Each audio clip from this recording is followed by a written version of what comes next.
मेरे प्रिय साथियों, जब हम कभी भारत के बारे में खोजना शुरू करते हैं तो भारत के अंदर इतना ज़्यादा खजाना भरा हुआ है। अगर हम भारत के किसी भी भूभाग की ओर जाएं तो हम पाते हैं कि भारत को विदेशों में सोने की चिड़िया क्यों कहा जाता था, और भारत के अंदर ये बात चरितार्थ थी कि भारत सोने की चिड़िया है। और इस चीज को जानने के लिए हमारे देश से सुदूर पूर्व जो दूसरे देश हैं वो भारत के अंदर कैसे आए और उसके लिए हमेशा तत्पर रहते थे।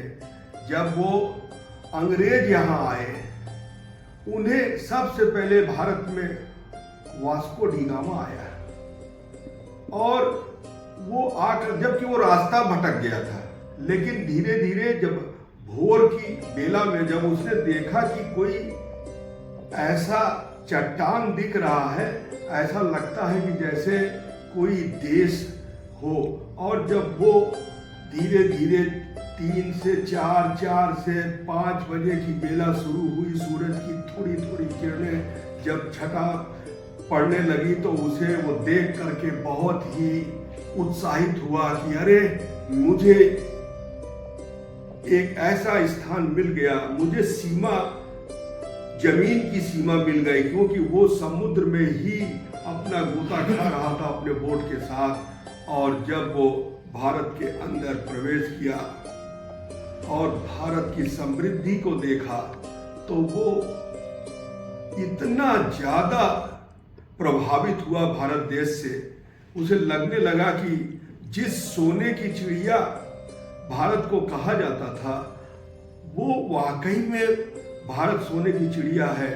वो केरल की तरफ से आया था, तो वहां केरल की तरफ क्या होता है कि केरल में मसालों का इतना विशाल समूह है, मसाले ही उगते हैं और भारत मसालों के लिए ही जाना जाता है। अंग्रेज सिर्फ जब यहाँ आए थे वो सिर्फ मसालों की खोज के लिए ही आए थे, क्योंकि वो ठंडे प्रदेश के थे। सभी जो ठंडे प्रदेश के लोग हैं उनको मांस, मदिरा ये सब खाना होता है, तो मांस खाने के लिए उसमें जो मसाले डाले जाते हैं, उनके देश में ऐसा मसाला नहीं था और वो फिर यहाँ से आते थे और मसालों भर भर के जहाज भर करके मसाला ले जाते थे। फिर जब वहाँ मसाला ले जा करके ऊंचे दाम पर बेचते थे और यहाँ कौड़ियों के भाव खरीदते थे। लेकिन चूंकि यहाँ के राजा महाराजा ये सोचते थे कि चलो कोई सुदूर देश से आया है, मसाला मेरा ले जा रहा है और कुछ पैसे ही दे रहा है। और उस जमाने में पैसा ये नहीं था कि ये कागज का नोट, अगर कोई भी देश सिर्फ 2 ही चीज देता था, या तो वो अपनी वस्तु दे जो उसके यहाँ उत्पादित होती है, या फिर वो गोल्ड दे, सोना और चांदी, या हीरा और पन्ना पोखराज, इसी से आदान प्रदान होता था।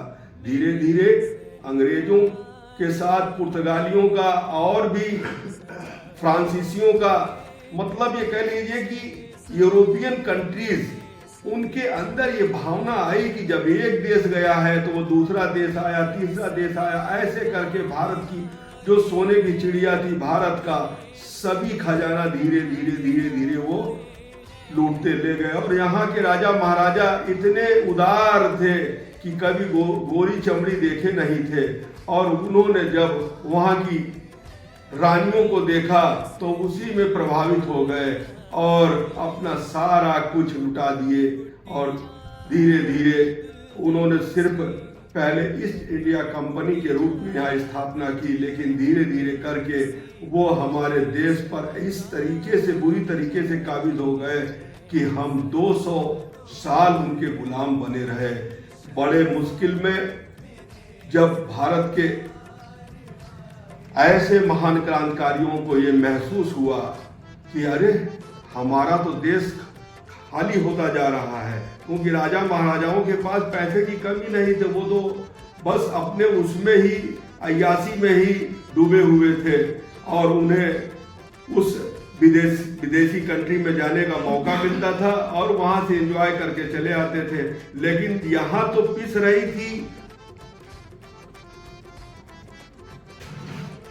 यहां तो भोली भाली जनता पिस रही थी, जो जैसे गाय बकरी नहीं होती है, जो कहा जाता है हिंदुस्तान भेड़िया दसान, यानी एक आदमी को हाँक दो तो 1 लाख आदमी उसी दिशा की तरफ भागते जाएंगे। वो ये नहीं पूछेंगे कि भैया क्या हुआ, क्यों भाग रहे हो, नहीं, एक आदमी भागा और उसी के पीछे भागते चले जाएंगे और भागते भागते अपनी जान गंवा बैठेंगे। जैसे अभी हाल में हादसा हुआ है, आप लोग परिचित हैं, भोले बाबा ने यहाँ पर हाथरस में एक अपनी आंतरिक शक्तियों को दिखलाने के लिए, एक लोगों को लुभाने के लिए एक बहुत बड़ा प्रदर्शन किया। और जब वो वहां से उठ करके जाने लगे, सब उनसे उनकी आदि शक्ति को पाने के लिए उनके पीछे ऐसा भागे कि एक के ऊपर दूसरा, दूसरे के ऊपर तीसरा, तीसरे के ऊपर चौथा। अभी हाल ही में मैं अलीगढ़ जा रहा था और वहीं पास में एक होटल था, मैं जब वहाँ रुका और रुक करके मैंने कहा कि भाई ये जो हादसा हुआ था, ये हादसा बता सकते हो इसके बारे में क्या? कहे साहब मेरा तो होटल ही यहीं पर था। और मैंने कहा ये बताओ कितने लोग मरे होंगे? कहे अब क्या बताएं, देख करके मैं परेशान हो गया, इतने लोग मरे और इतनी जल्दी सारी मिट्टी गायब हो गई कि पता ही नहीं चला कि कहाँ गई। जो जिंदे थे उनको हॉस्पिटल ले जाया गया, जो मुर्दे हो गए थे उनको कौन ले गया पता ही नहीं चला। और जांच का रफा दफा ऐसा हो गया कि जिनके लोग मरे हैं वो कहते हैं अरे मेरा घर का आदमी मरा है वो तो बाबा के कहने पर स्वर्ग चला गया। अरे लानत है, इसी को कहते हैं हिंदुस्तान भेड़िया दसान। अरे आदमी के पीछे मत भागो, किसी व्यक्ति के पीछे। तुम्हारे अंदर ताकत है, तुम्हारे अंदर शक्ति है, अपने शक्ति का प्रदर्शन करो और शक्ति के आधार पर धन कमाओ, शक्ति के आधार पर अपने वैभव को दिखलाओ, किसी के चक्कर में मत पड़ो। यही है भारत की गरिमा और पूर्वज हमारे जो हैं यही चीज बोलते थे। भगवान श्री राम की तरफ यदि आप जाओ, गीता में लिखा हुआ है तुम्हें सिर्फ कर्म करना है, तुम कर्म करते जाओ, लाभ की अपेक्षा मत करो, लाभ तुम्हें अपने आप मिलेगा। जब आप अपने खेत में 100 दाना सरसों बोते हो तो वो 100 दाना सरसों आपको कितना लाखों की संख्या में आपको दे देता है उत्पादन करके। लोग ये भूल जाते हैं, अपने कर्म को भूल जाते हैं, अपने अंदर पुरुषार्थ को भूल जाते हैं। तो पुरुषार्थ को नहीं भूलना है, एक दूसरों के प्रति आप समर्पण की भावना रखें, लेकिन अपने पुरुषार्थ के लिए स्वयं पुरुषार्थ करें, तभी आप आगे बढ़ेंगे। और वेस्ट बंगाल की तरफ स्वामी रामकृष्ण परमहंस हुए हैं, जिनके शिष्य स्वामी विवेकानंद हुए हैं। विवेकानंद जब अपने गुरु के पास, वो साइंस के विद्यार्थी थे और भगवान को नहीं मानते थे, लेकिन जब स्वामी रामकृष्ण परमहंस के पास वो गए और उन्होंने जब साक्षात्कार किया तो देखा क्या कि उनके गुरु जी स्वामी रामकृष्ण काली जी से सीधे बात कर रहे हैं। और वो साक्षात्कार देख करके स्वामी विवेकानंद में वो भावना आ गई और उन्होंने फिर उनकी सेवा करना शुरू कर दिया। और कम 38 साल की उम्र में वो विश्व के ऐसे महान संत बने जिनके बारे में जब वो सिकोवा के विश्व धर्म सम्मेलन में गए थे और वहां जाने के लिए उनको काफी समस्याएं आई यहाँ से जाने के लिए। बस उनको ये पता चल गया था कि शिकागो में एक विश्व धर्म सम्मेलन चल रहा है और वहाँ किसी ने उनको कहा कि आपको वहाँ जाना चाहिए।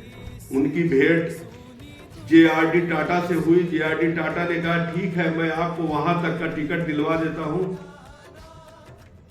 बंद करें। JRD टाटा ने कहा मैं आपको शिकागो तक का टिकट दिला देता हूं, शिकागो में मेरा एक दोस्त है, उसका एड्रेस दे देता हूं, आप वहां जा करके और विश्व धर्म सम्मेलन में वो आपको ले जाएगा। और काफी जब वो हवाई जहाज में बैठ करके वहां पहुंचे और उनके एड्रेस पर पहुंचे, उस महान भाव ने उनको स्वामी जी को ले जा करके विश्व धर्म सम्मेलन में भेंट करवा दिया और वहां पर उनका रजिस्ट्रेशन करवा दिया। लेकिन विश्व में अनेक धर्म है, सबसे ज्यादा धर्मों की जो बढ़ चढ़ करके चर्चा होती है वो ईसाइयत की होती है, उसके बाद मुस्लिमों की होती है और ऐसे अनेक भी धर्म हैं। भारत में भी ऐसे अनेक धर्म है, लेकिन सनातन हिंदू धर्म के बारे में भारत की कोई नहीं जानता था। लेकिन जब बार बार जब वो बोलते थे कि मेरा नंबर कब आएगा, तो कहे सब लोगों ने कहा आप थोड़ा हिम्मत कीजिए, आपका नंबर आएगा। उसके बाद वहां पर घोषणा हुई कि भारत के एक संत जो अपने हिंदू धर्म के बारे में, सनातन धर्म के बारे में फ्यू मिनट्स में भारत क्या है और हिंदू संस्कृति क्या है, हिंदुत्व क्या है, उसके बारे में बताएंगे। और जब स्वामी जी वहां से उठ करके मंच पर आए तो सभी देख करके हंसने लगे, कहते हैं अरे ये भगवाधारी ये क्या बोलेगा, अरे ये तो अंग्रेजी भी नहीं जानता होगा, ये तो उर्दू भी नहीं जानता होगा, ये तो ये भी नहीं जानता होगा, ये तो फ्रांसी नहीं जानता होगा। लेकिन जब वहां पर मंच पर पहुंच करके उन्होंने जब मंच से उच्चारण शुरू किया, उन्होंने कहा सबसे पहले भारत का भाषण देने से पहले उन्होंने भगवान की स्तुति की जो संस्कृत में था, और संस्कृत में इतना लंबा उन्होंने बोल दिया कि लोग उनको फ्यू मिनट्स दिए थे, तो लोग ये सोचने लगे कि अरे ये तो संस्कृत में बोल करके हम लोगों के तो पल्ले ही नहीं पड़ा, क्योंकि वहां ट्रांसलेटर भी कोई नहीं था। तो उन्होंने कहा कि आप sister, brother and sister of America, और जैसे ही brother and sister of America शब्द का उद्बोधन किया, तालियों की करतल ध्वनि से इतना तेज सारे वहां पर जो भी धर्म के अनुयायी आए थे या जो लोग सुन रहे थे वो मदमस्त हो गए। और फिर जब उन्होंने भाषण देना शुरू किया तो अंग्रेजी में भाषण शुरू किया। स्वामी जी कहने लगे कि मैं, आप जिस भाषा में कुछ जानना चाहते हैं भारत की संस्कृति के बारे में, मैं आपकी भाषा में उद्घोष कर सकता हूं। और ऐसा नहीं है कि मैं सिर्फ हिंदुस्तान में रहता हूं तो हिंदी जानता हूं, मैंने 121 भाषा को कंठस्थ किया है, क्योंकि मेरा जब अंतर ध्यान भगवान में जब लग जाता है तो पूरे विश्व की जो शक्तियां हैं मेरे शरीर में वास करने लगती हैं, और वास करने के कारण मेरे अंदर क्या संस्कृत, क्या उर्दू, क्या अरबी, क्या फारसी, क्या लैटिन, क्या अमेरिका, क्या अंग्रेजी, क्या हिंदी, क्या उर्दू, क्या जापानीज, सारी भाषाओं का मैं संकलन कर लेता हूँ। तो जब एक एक शब्द हर उसका बोलने लगे तो स्वामी जी को सुनने के लिए इतना पिन ड्रॉप साइलेंट हो गया कि वहां पर एक पिन भी यदि गिर जाती थी तो खट की आवाज होती थी। और उन्हें 5 मिनट दिया गया था, 5 घंटे हो गए, कोई व्यक्ति अपने सीट से उठा नहीं। और जब उन्होंने अपने भाषण को समाप्त किया, समाप्त करने से पहले सारे धर्म ग्रंथों की पुस्तकें रखी हुई थी और उसमें हमारी भागवत गीता सबसे नीचे रखी हुई थी। तो स्वामी विवेकानंद ने भागवत गीता को ऐसे पकड़ा और पकड़ करके जब ऐसे खींचा तो सारे ग्रंथ चाहे बाइबिल, चाहे कुरान, चाहे पुराण, सारे भर भरा करके गिर गए। उसी पर उन्होंने कहा कि देखिए, भारत हिंदुत्व और संस्कृति, भारत की संस्कृति पर सभी धर्म टिके हुए हैं। मैंने देखिए अपने गीता को ऐसे खींचा तो सब इधर उधर लड़खड़ा करके गिर गए।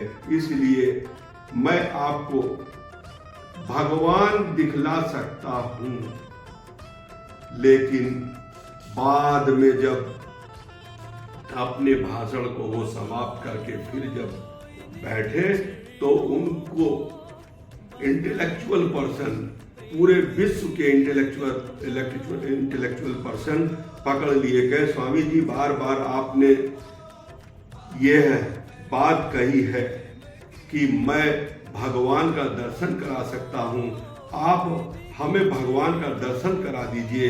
मैं साइंस इतना पढ़ा हूँ लेकिन भगवान का दर्शन। तो उन्होंने कहा कि अरे, आप लोग भौतिक जगत की शक्तियों में भले हमसे 50 साल आगे हो, लेकिन आध्यात्मिक शक्ति में आप हमसे 25,000 वर्ष पीछे हो। इसलिए अगर आपको पैसा बहुत कमा लिया, आपने बहुत बड़ी बड़ी तरक्की कर ली, लेकिन आप रात में सो नहीं पा रहे हैं, आपके अंदर मन में वो चीजें नहीं है कि कब सोना है, कब जागना है, क्या खाना है, क्या पीना है, अगर आप वो चीजें नहीं कर सकते तो इतनी बड़ी तरक्की करने से कोई फायदा नहीं है। और इतना कहकर उन्होंने कहा कि भगवान को यदि देखना है तो हम आपको भगवान को दिखला सकते हैं, लेकिन जैसे जैसे मैं कहता जाऊंगा आपको वैसे वैसे करना पड़ेगा, और जैसे जब आप वैसे वैसे करते जाएंगे, अंत में एक्सपेरिमेंट के आधार पर आपको भगवान का साक्षात्कार दर्शन होगा। तो उन्होंने कहा, स्वामी जी, भगवान का दर्शन कैसे होगा? उन्होंने कहा कि ये बताओ, एक व्यक्ति सोया हुआ है, उसकी आंख खुली है, और यदि उसे एक छुरा उसके पेट पे मारने के लिए ऐसे डैगर दिखलाओगे तो क्या वो उठ बैठेगा? तो कुछ ने आंसर दिया कि स्वामी जी, वो तो आंख उसकी खुली है और वो तुरंत उठ बैठेगा। तो उन्होंने कहा कि ठीक है, प्रैक्टिकल करके देख लेते हैं। और जब एक व्यक्ति सोया हुआ था, उसकी आंख खुली हुई थी, जब उसको चूरा दिखाया गया तो उसको कुछ पता ही नहीं है कि क्या हो रहा है। तो चैतन, जब आदमी सोया हुआ होता है तो चैतन अवस्था में उसकी सारी चीजें सुसुप्त अवस्था में होती है। उसी तरीके से स्वामी जी ने कहा कि समुद्र और तालाब की में जल होता है, लेकिन तालाब के जल में लहर नहीं होता। लेकिन यदि आप सुबह के वक्त जब तालाब के अंदर जा करके सामने देखें तो उसमें नीचे की सारी चीजें दिखाई देती है। क्यों दिखाई देती है? क्योंकि उस समय जो तालाब का जल है वो बिल्कुल शांत रहता है, और शांत होने के कारण नीचे जितना भी मछली चल रही दिख रही है, घास उगा है दिख रही है, मिट्टी दिख रही है, कोई भी चीज स्पष्ट दिखती है। इसका मतलब ये हुआ, साइंटिस्टों ने कहा कि इसका मतलब ये हुआ कि तरंगें जो आती हैं वो तरंग ही लेवल को बिल्कुल डाउन कर देती है, जिसके कारण कुछ दिखाई नहीं दे सकता। तो साइंटिस्टों ने, वैज्ञानिकों ने कहा कि इसका मतलब ये हुआ, यदि मैं अपने अंतरात्मा की तरंग को शांत कर लूं तो मुझे भगवान का दर्शन हो जाएगा। तो स्वामी जी ने कहा, बिल्कुल आपको भगवान का दर्शन हो जाएगा। तब उन्होंने कहा कि वो तरंग क्या क्या है? उन्होंने कहा, हर इंसान के मन में जो तरंगे होती हैं वो काम, क्रोध, मोह, मद, मत्सर, ये सारी तरंगे होती हैं। क्या है, किसी ने कहा अरे तुम्हारे मकान से तुम्हारा लड़का ऊपर से कूद के मर गया, अब आपके अंदर अशांति, अरे ये क्या हो गया, आप उधर भाग गए। अरे तुम्हारे घर में डकैती पड़ गई, अरे बाप रे, हाँ डकैती पड़ गई, सारा पैसा चला गया, अरे तुम्हारी औरत भाग गई। तो ये सब तरंगे हैं, इनको शांत करना पड़ेगा। यदि आप इन तरंगों को शांत कर लेंगे तो आप भगवान के दर्शन कर लेंगे। तो बार बार जब ये कहते कहते तो साइंटिस्टों ने कहा कि तो क्या मैं यहाँ कर सकता हूँ, तो उन्होंने कहा कि नहीं, जैसे आप अपना एक्सपेरिमेंट करते हैं भौतिक जगत का तो बड़े बड़े लेबोरेटरी में करते हैं, ऐसे भौतिक जगत की लेबोरेटरी जो आपकी है, हमारे यहाँ भी लेबोरेटरी है, हमारे लेबोरेटरी में आपको आना पड़ेगा। तो कहे स्वामी जी आपकी लेबोरेटरी कहाँ पर है, तो उन्होंने कहा कि हिमालय रेंज हमारा इस आध्यात्मिक जगत का लेबोरेटरी है, और वहाँ पर जो लोग तपस्या कर रहे हैं हजार हजार वर्ष हो जाता है, ऐसे बिना खाए पिए तपस्या कर रहे हैं। जब सिद्धि हो जाती है तो उनकी सारी चीजें अपने आप खुल जाती है। तो उस लेबोरेटरी में आपको आना, हिमालय रेंज की लेबोरेटरी में आना पड़ेगा, और अपने लोभ मोह मद मत्सर को भूल करके जब आप उस पर ध्यान लगाना शुरू करेंगे तो आप धीरे धीरे शनै शनै शनै शनै आपके अंदर वो ऐसी ऊर्जा आती जाएगी, और वो ऊर्जा ओरा ऐसा चमत्कार के रूप में हो जाएगा कि फिर आपको भगवान के दर्शन साक्षात्कार हो जाएगा। धन्यवाद।